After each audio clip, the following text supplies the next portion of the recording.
Hello मेरे प्यारे दोस्तों, आप सभी का स्वागत है मेरे चैनल बी स्मार्टी में। तो आज के इस वीडियो में हम लोग अ लेटर टू गॉड का समरी पढ़ने वाले हैं बहुत ही अच्छे तरीके से। ये जो लेटर टू गॉड स्टोरी है ना, मैं आपको बता देता हूँ, ये स्टोरी सच में एग्जिस्ट करता है। सच में ऐसी एक इंसिडेंट हो चुकी है और उसी पे एक ट्रू स्टोरी पे बेस्ड ये कहानी है जो कि बहुत इंटरेस्टिंग है।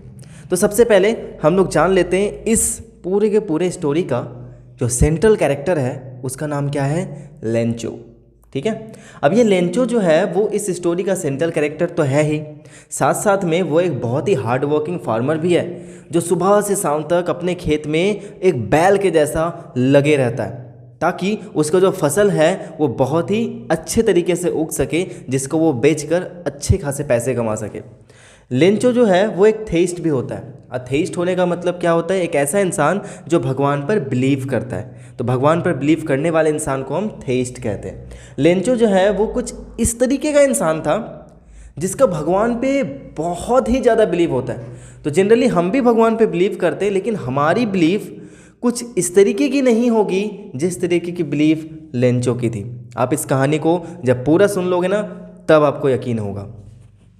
तो एक बार क्या होता है कि लेंचो जो है उसका एक फील्ड होता है जो बहुत ही अच्छे तरीके से पक चुका होता है, यानी उसका कॉर्न का फील्ड था तो वो पक गया था। ठीक है, तो अब उसको किस चीज़ की ज़रूरत थी, बारिश की। तो आप लोगों को पता ही होगा, जो भी हमारे यहाँ पे किसान दोस्त होंगे या फिर मेरे स्टूडेंट्स होंगे जिनके फादर फार्मर होंगे, है ना, तो उन लोगों को तो ये बात पता ही होगा कि जब फसल पक जाता है तो उसको एक बार लास्ट पानी की ज़रूरत होती है ताकि वो एक अच्छा फसल बन सके। तो इसीलिए लेंचो जो है वो बहुत दिनों से ये चाह रहा था कि काश भगवान एक बार बस बारिश करवा दो, एक बार बारिश करवा दो, फिर जो है मेरा फसल जो है वो बहुत ही अच्छा उगेगा। तो एक दिन वो क्या करता है, शाम के समय में अपने घर से बाहर निकलता है। तो वहाँ पे वो क्या देखता है, नॉर्थ ईस्ट की तरफ में कुछ रेन क्लाउड्स दिख रहे हैं, कुछ बादल दिख रहे हैं। और वो अपने वाइफ को बुलाकर कहता है कि अरे देखो, भगवान भी चाह रहे हैं कि आज बारिश हो, आज लगता है वर्षा होगी। तो उसकी वाइफ भी बोलती है हाँ ज़रूर होगी। तो सच में कुछ ही देर में वो रेन क्लाउड्स जो है वो उसके फील्ड के ऊपर आता है और बारिश होना स्टार्ट हो जाता है। लेंचो बहुत खुश, वो अपने घर से दौड़ कर बाहर निकल जाता है जस्ट उन सारे रेन को अपने बॉडी में फिल करने के लिए, ताकि वो उस रेन को अच्छे से फिल कर सके। और वो क्या बोलता है कि वो जो बारिश की बड़ी बड़ी बूंदें हैं ना वो 10 सेंट्स के बराबर हैं, और जो छोटी छोटी बूंदें हैं वो 5 सेंट्स के बराबर है। उसने ऐसा क्यों कहा, क्योंकि जब वो बारिश होगी उसके बाद उसका जो फसल है वो एक अच्छा हार्वेस्ट बनेगा, फिर उसको वो क्या करेगा, बाज़ार में बेचेगा, और मार्केट में बेचने के बाद उसको अच्छा खासा पैसा मिलेगा, और उस पैसे से वो क्या करेगा, अपने फैमिली को चलाएगा। तो इसीलिए उस बारिश की बूंदों को ना वो कॉइन्स के जैसा देख रहा था। अब थोड़ी देर में क्या होता है कि वो जो बारिश है ना वो रेन क्लाउड्स स्टॉर्म क्लाउड्स में बदल जाता है। अब जहाँ पे रेन हो रही थी, जहाँ पे नॉर्मल बारिश हो रही थी, वहाँ पे अब वो क्या गिरने लगा, हेल स्टोन्स। यहाँ पे हम इसको हेल स्टोन्स कह सकते हैं। ठीक है, अब ये हेल स्टोन्स क्या होता है दोस्तों, हेल स्टोन्स होता है जो बर्फ़ जैसा जो गिरता नहीं है आसमान से, वो बर्फ़ जैसा गिरता है। ठीक है, अगर वो हमारे सर पे गिरा ना तो हमारा जो हेड है ना वो भी फट सकता है, ऐसा वो हार्ड होता है। तो धीरे धीरे वो जो बारिश थी वो हेल स्टॉर्म में बदल गई और वहाँ पे सिर्फ हेल्स गिरने लगे। धीरे धीरे धीरे धीरे 1 घंटे के अंदर उसका पूरा का पूरा जो फील्ड था वो क्या होता है, बर्बाद हो जाता है। लेंचो का पूरा फील्ड बर्बाद हो जाता है। उसका इतना अच्छा फसल जिसको वो चाह रहा था कि बेचकर वो उससे पैसे कमाए, वो सारा का सारा फसल उसका बर्बाद हो गया।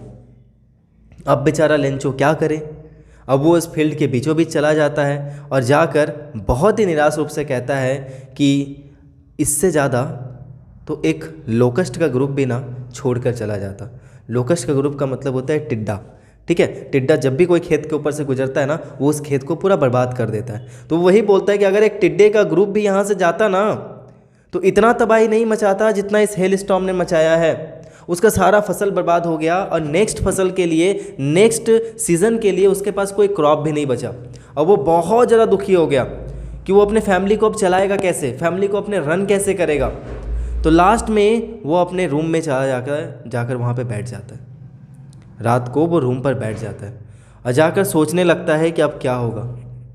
उसको बचपन से ये सिखाया गया था कि हमारे साथ जो भी चीज़ें होती है, जो कुछ भी होती है ना, उसको सिर्फ एक इंसान देखता है और वो है ऊपर वाला, भगवान। डैट मीन्स हम अच्छा काम कर रहे हैं, हम बुरा काम कर रहे हैं, हमारे साथ जो कुछ हो रहा है इसको देखने वाला कौन है? भगवान। तो इसलिए वो यही सोचता है कि मेरे साथ जो हुआ ना वो बिल्कुल अच्छा नहीं हुआ, और इसको देखा है किसने? भगवान। तो भगवान ने सब कुछ देखा है, और भगवान आपने मेरे साथ ऐसा क्यों किया? बिल्कुल भी अच्छा नहीं किया आपने मेरे साथ ऐसा करके। और वो फटाक से क्या करता है, वो थोड़ा सा तो एजुकेटेड पर्सन था, इतना तो एजुकेटेड था कि वो एक लेटर लिख सके। तो वो क्या करता है, एक पेन एंड पेपर लेता है और उस पेन एंड पेपर पे एक लेटर लिखता है। और उस लेटर में उसने ये बताया कि भगवान, मेरा जो फसल था, मेरा जो खेत था ना, वो बहुत ही अच्छा था। अब वो खेत जो है वो इस हेल स्टॉर्म के कारण बर्बाद हो गया। अब मेरे पास नेक्स्ट फसल के लिए पैसे भी नहीं है और साथ साथ में बीज भी नहीं है। मैं एक साल कैसे गुजारा करूँगा मुझे खुद नहीं पता, शायद हम लोग भूख से मर जाएं। इसलिए बस हमारी आप ही एक आशा हो, एक होप हो। इसीलिए भगवान मैं आपसे रिक्वेस्ट करता हूँ कि प्लीज़ आप 100 पीसोस भेज दो। उसे इतना भी नहीं पता था कि भगवान आखिर रियल में एग्जिस्ट करते हैं या नहीं करते। उसने उठाया पेन पेपर, भगवान को लेटर लिख दिया। आप सोच सकते हो, गॉड को लेटर लिख दिया। और यहाँ तक नहीं, उसने भगवान को लेटर लिखा और नेक्स्ट संडे वो चला गया पोस्ट ऑफिस, जाकर वो लेटर को सबमिट करके आ गया और आकर वेट करने लगा कि कब भगवान का रिप्लाई आता है। सोचो कि उसका भगवान पर कितना ज़्यादा बिलीफ था, बहुत ज़्यादा। उसके बाद वो क्या करता है, वहाँ पे जो पोस्ट ऑफिस के जो एम्प्लॉयज़ होते हैं उसमें जो पोस्टमैन होता है, वो पोस्टमैन क्या करता है, उस लेटर को ले जाकर पोस्टमास्टर को दिखाता है। तो जैसे वो पोस्टमास्टर को दिखाता है, शुरू में पोस्टमास्टर देखता है और वो हंसने लगता है, क्योंकि वो लेटर को पढ़ा नहीं था। वो उसको देखता है, ऊपर से लिखा हुआ टू गॉड। जिंदगी में उसने तो, और उस पोस्टमैन ने तो कभी ऐसा एड्रेस देखा ही नहीं था कि भगवान के पास लेटर ले जाना है। भाई ये क्या है, ये कौन सा मजाक है? तो वो जोर से हंसने लगता है। अब सोचता है चलो ठीक है भाई, कोई आदमी लिखा है तो उसका सच में भगवान पे बहुत बिलीव होगा, तो चलो रिप्लाई कर देते हैं एज अ गॉड, जो होगा देखा जाएगा। तो वो क्या करता है, उस लेटर को ओपन करता है। जैसे ही वो लेटर ओपन करके पढ़ता है ना, वो निराश हो जाता है, वो रियली में डिसअपॉइंट हो जाता है। ठीक है, और वो इसलिए होता है क्योंकि सच में लेंचो का बहुत बड़ा बिलीफ होता है गॉड पर, और वो पोस्टमास्टर जो है वो उसका वो बिलीफ जो है वो भगवान पर से तोड़ना नहीं चाहता था। वो नहीं चाहता था कि लेंचो को ये पता चल जाए कि भगवान तो रियल में एग्जिस्ट करते ही नहीं हैं, तो वो पैसे कहाँ से दे। लेकिन उसने ऐसा नहीं किया। उसने क्या किया, अपने सैलरी का कुछ पार्ट डोनेट कर दिया, अपने पोस्ट ऑफिस एम्प्लॉयज़ से कुछ पैसे मांगे, अपने फ्रेंड से कुछ पैसे मांगे, और कुछ कलेक्ट करके उसने क्या किया, उस एनवेलप में डालकर फ्रॉम गॉड लिखकर उसको वापस क्या किया, मेल बॉक्स में डाल दिया। वो ज़्यादा पैसे तो कलेक्ट नहीं कर पाया क्योंकि 100 पीसोस उन लोगों के लिए बहुत बड़ा था। ये जो स्टोरी है वो स्टोरी जो है वो मैक्सिकन राइटर यानी J.L. फ्लुएंस के द्वारा लिखा गया है ना, तो इसीलिए मैक्सिको का स्टोरी है। ये मैं बता रहा हूँ, ये जो कंट्री है वो मैक्सिको का है। तो वहाँ पे 100 पीसोस बहुत ज़्यादा होता है। तो इस पोस्ट ऑफिस एम्प्लॉयज़ के लिए, इस पोस्ट मास्टर के लिए अकेले 100 पीसोस कलेक्ट करना तो इम्पॉसिबल था। इसलिए उसने किसी तरीके से 70 पीसोस कलेक्ट किया और जाकर उस मेल बॉक्स में डाल दिया। अब अगले संडे फिर से लेंचो आता है, ये आशा लेकर कि शायद भगवान ने मुझे कोई लेटर भेजा हो, शायद उसने पैसा भेजा हो, क्योंकि उसे बिलीव था। वो क्या करता है, उस लेटर को ओपन करता है, उसको पढ़ता है, और पढ़ने के साथ जैसे ही वो मनी को काउंट करता है, उसको खुश होने के बजाय वो उदास हो जाता है, वो गुस्सा हो जाता है, और वो फटाक से जाता है, दूसरा एनवेलप लेता है, दूसरा पेपर लेता है, पेन लेता है, वहीं पे खड़े होकर एक दूसरा लेटर लिखता है, और उस लेटर को वो क्या करता है, जाकर मेल बॉक्स में डालकर घर चला जाता है। 70 पीसोस लेकर वो घर चला जाता है। अब इस पोस्टमैन को तो, पोस्ट मास्टर को तो बहुत ही आश्चर्यचकित लगता है, भाई ये क्या हो गया। वो एक्सपेक्ट कर रहा था कि लेंचो ने भगवान से पैसे मांगे हैं, तो भगवान तो एग्जिस्ट ही नहीं करते हैं, उसको तो कम से कम खुश होना चाहिए। वो तो उसका रिएक्शन देखना चाहता था, क्योंकि उसने एक अच्छा काम किया था ना, सच में एक ह्यूमैनिटी के लिए बहुत ही अच्छा काम किया था। इसलिए उसको वो चाहता था कि लेंचो जब खुश होए ना, उसके फेस को, एक्सप्रेशन को वो देख पाए। लेकिन ऐसा नहीं हुआ। वो पोस्टमैन जो था और पोस्ट मास्टर जो था वो शॉक्ड हो गया, क्या ऐसा हुआ क्या। आखिर लेंचो ने क्या लिखा, आखिर उसने क्या देखा, शायद वो थैंक यू बोल रहा होगा, लेकिन अगर थैंक यू बोल रहा होगा तो वो तो उदास नहीं होगा, वो तो गुस्सा नहीं होगा, तो आखिर उसने लिखा क्या। तो वो फटाक से जाता है और जाकर उस पोस्ट ऑफिस, उस मेल बॉक्स से उस लेटर को ओपन करता है, और लेटर को ओपन करके क्या देखता है कि भगवान, मैंने आपसे 100 पीसोस मांगे थे, लेकिन आपने मुझे सिर्फ 70 पीसोस ही भेजा। लेकिन मुझे लगता है कि आपने कोई गलती नहीं किया होगा, मुझे पक्का बिलीव है कि आप ऐसी गलती नहीं कर सकते, आपने मुझे 100 पीसोस ही भेजा था। लेकिन ये पोस्ट ऑफिस एम्प्लॉयज़ जो है ना, जितने भी यहाँ पे, चाहे वो पोस्टमैन हो, पोस्टमास्टर हो, जितने भी लोग हैं, सबके सब धोखेबाज लोग हैं। आपने 100 पीसोस भेजा था, लेकिन इनमें से किसी ने 30 पीसोस अपने पास रख लिया और 70 पीसोस मुझे दे दिया।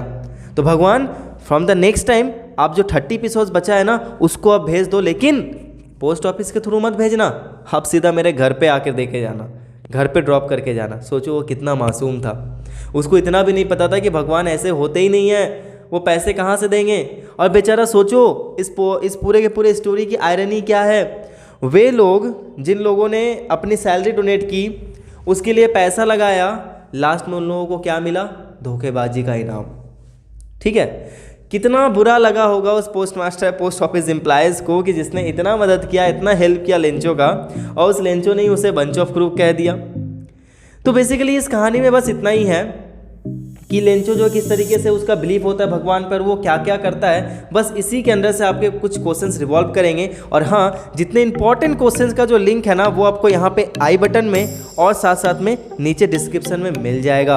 अब जाओ और उस वीडियो को चेकआउट करो कि लेटर टू रीडर बोल रहा हूँ, अ लेटर टू गॉड में कितने इंपॉर्टेंट क्वेश्चंस हैं। आपको लगता है कि short answer type question, long answer type question बहुत ईजी होता है, तो लॉन्ग आंसर टाइप क्वेश्चन जो है ना दोस्तों, वो थोड़ा सा ट्रिकी होता है, उसमें आपको अपना माइंड लगाना पड़ता है, क्योंकि वो वैल्यू एडेड क्वेश्चंस होते हैं। तो अब जाओ और जाकर देखो कि कितने वैल्यू एडेड क्वेश्चंस मैंने वहाँ पे दे रखे थे। ये क्वेश्चन मैंने बहुत पहले बनाया था, मतलब पिछले साल बोर्ड एग्जाम के लिए, लेकिन उसमें मैंने आंसर प्रोवाइड नहीं किया, मैं भूल गया था। तो अब जाओ, मैंने उसको समझा दिया है, अब समझ जाओ, ठीक है ना। तो आई होप कि आप लोगों को ये समरी अच्छा लगा होगा, ये कहानी अच्छा लगा होगा, और ये वीडियो भी अच्छा लगा होगा। और सच में अगर अच्छा लगा है तो प्लीज़ इस वीडियो को लाइक तो ज़रूर कर दें और सब्सक्राइब भी करके जाएं, क्योंकि ऐसे ही बहुत सारे वीडियोज़ आपके पास इंग्लिश की आने वाली है। एंड तब तक के लिए everyone take care, be safe and keep watching be smarty.